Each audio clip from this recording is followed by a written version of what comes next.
Parliament ఎన్నికలకు సన్నద్దమవుతున్న అధికార Congress party ఇవాళ తుక్కుగూడ నుంచి ప్రచారానికి శంఖారావం పూరించనుంది. అసెంబ్లీ ఎన్నికలకు ముందు తుక్కుగూడలోనే నిర్వహించిన ప్రజాగర్జన సభ నుంచే కాంగ్రెస్ 6 గ్యారంటీ పథకాలను ప్రకటించడం, తరువాత అధికార పగ్గాలు చేపట్టింది.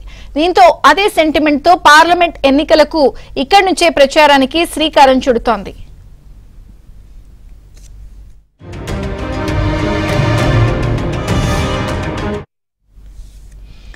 జనజాతర పేరుతో ఈ భారీ బహిరంగ సభను కాంగ్రెస్ నిర్వహిస్తోంది. ఈ సభ నుంచే ఏఐసీసీ అగ్రనేత రాహుల్ గాంధీ ఎన్నికల మేనిఫెస్టోను విడుదల చేయనున్నారు. రాష్ట్రం నలుమూలల నుంచి 10 లక్షలకు పైగా జనాన్ని సమీకరించేందుకు అన్ని ఏర్పాట్లు చేశారు. జన సమీకరణ బాధ్యతను పార్టీ అభ్యర్థులతో పాటు మంత్రులపైన టీపీసీసీ అధ్యక్షుడు ముఖ్యమంత్రి రేవంత్ రెడ్డి పెట్టారు. ప్రతి నియోజకవర్గం నుంచి 50,000కు తగ్గకుండా జనాన్ని సమీకరించాలని, మిగిలిన నియోజకవర్గాల్లో బూత్ కు ఒక వాహనం బయలుదేరాలని, ఒక్కో వాహనంలో 10 మందికి తక్కువ కాకుండా చూసుకోవాలని దిశానిర్దేశం చేశారు. అయితే సభకు వస్తున్న వారిలో మహిళల భాగస్వామ్యం ఎక్కువగా ఉండేలా చూస్తున్నారు. రాష్ట్రంలో 6 గ్యారంటీలకు గాను ప్రభుత్వం ఇప్పటికి అమలు చేసిన 5 గ్యారంటీల లబ్ధిదారుల్లో మహిళలే అధికం కావడంతో సభలో వారి భాగస్వామ్యం ఎక్కువ ఉండేలా చూస్తున్నారు.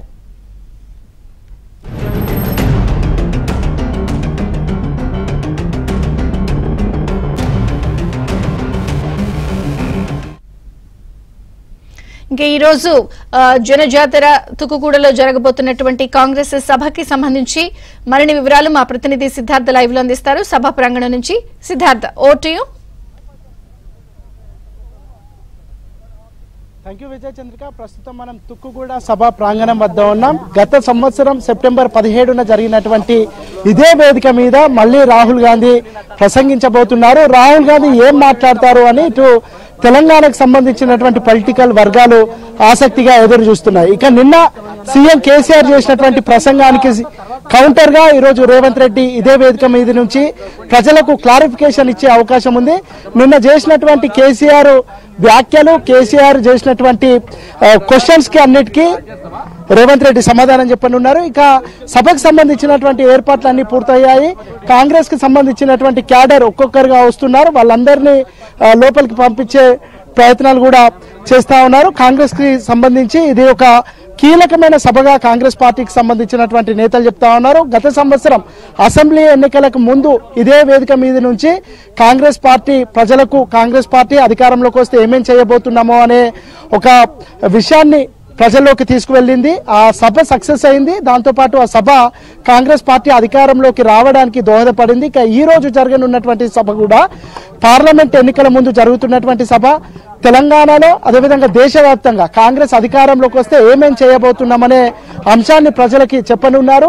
ప్రజలు ఈ సభను సక్సెస్ చేసి కాంగ్రెస్ పార్టీ గెలుపుకు దోహదపడతారని కాంగ్రెస్ నాయకులు చెప్తా ఉన్నారు. ఇక సభకు సంబంధించి 3 ప్రధానమైన వేదికలను ఏర్పాటు చేశారు. ఈ వేదికలకు సంబంధించిన ఎవరెవరు ఎక్కడ కూర్చోవాలనే అంశానికి సంబంధించి పోలీసులు కూడా ఒక క్లారిటీ కూడా ఇచ్చారు. కొంతమంది కాంగ్రెస్ పార్టీకి సంబంధించినటువంటి నాయకులు ఉన్నారు, వాళ్ళతో మాట్లాడుతున్నాం. సభ మీద ఉన్నటువంటి ఎక్స్పెక్టేషన్స్ ఏంది?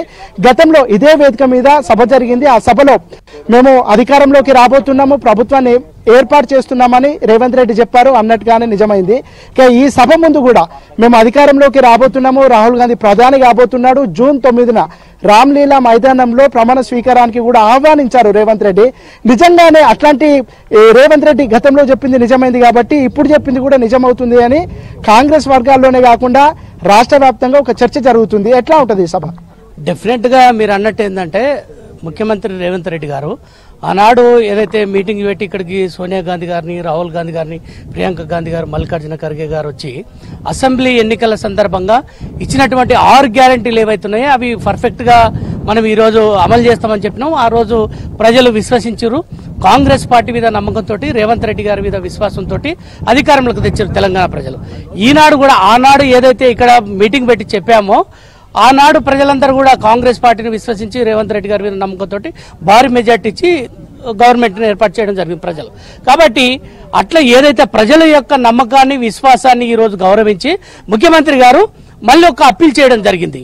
అంటే దేశంలో, రాష్ట్రంలోనే కాంగ్రెస్ ప్రభుత్వం ఉంటే కాంగ్రెస్ ప్రభుత్వం అంటేనే పేదల ప్రభుత్వం, కాంగ్రెస్ పార్టీ అధికారంలోకి రావడం అంటేనే పేద ప్రజల అధికారంలోకి వచ్చినట్టు ఈ కాన్సెప్ట్ తోటి ముఖ్యమంత్రి రేవంత్ రెడ్డి గారు ఈ రోజు మరోసారి అంటే దేశంలో రాహుల్ గాంధీ గారిని ప్రధానమంత్రి చేయడం కోసం అక్కడ ప్రధానమంత్రి అయితేనే నిజంగా ఈ పేద ప్రజలకు బడుగు బలహీన వర్గాలకు అందరికీ దళిత గిరిజన మైనార్టీ వర్గాలకు అందరికీ న్యాయం జరుగుతారనే ఏకైక లక్ష్యంతో ప్రజలు అటువైపుగా ప్రయాణం చేస్తారు. దేశవ్యాప్తంగా కూడా ఇదే సిచ్యువేషన్ ఉంది. తెలంగాణలో ఏదైతే కాంగ్రెస్ పార్టీ మీద నమ్మకంతో ముందుకు పోతున్నారో ప్రజలు, దేశవ్యాప్తంగా కూడా అదే ఉంది. కాబట్టి ఈ వేదిక అనేది దేశానికి ఒక మలుపుగా తిప్పడం కోసం ఈ రోజు ఇంత 10 లక్షల మంది టార్గెట్ గా ఈ రోజు ఇక్కడ మీటింగ్ జరుగుతా ఉంది. కాబట్టి డెఫినెట్ గా రేవంత్ రెడ్డి గారు ముఖ్యమంత్రి గారు ఏదైతే నమ్మకం పెట్టుకుని ఉన్నారో అదే జరుగుతా ఉన్నది. పార్లమెంటు ఎన్నికల సందర్భంగా ఈ యొక్క మీటింగ్ అనేది దేశవ్యాప్తంగా మలుపు తిప్పడానికి విజయ పథం వైపు నడిపించడం కోసం ఈ యొక్క బాట పడుతుందని చెప్పేసి మేము బలంగా నమ్ముతా ఉన్నాం. 10 లక్షల మందిని ఖచ్చితంగా తరలిస్తామని కాంగ్రెస్ నేతలు చెప్తా ఉన్నారు. దీనిపై అనేక సన్నాహక సదస్సులు నిర్వహించారు. ఎవరెవరు ఎక్కడి నుంచి రావాలి, వాళ్ళకి ఏర్పాట్లకు సంబంధించి కూడా ఒక clear cut picture Revanth Reddy మీ అందరికీ దిశానిర్దేశం చేశారు. నిజంగా 10 లక్షల మంది వస్తున్నారా, వాళ్ళు అంతమంది వస్తే ఏర్పాట్లకు సంబంధించి ఎట్లా ఏ వ్యూహంతో ముందుకు వెళ్తున్నారు?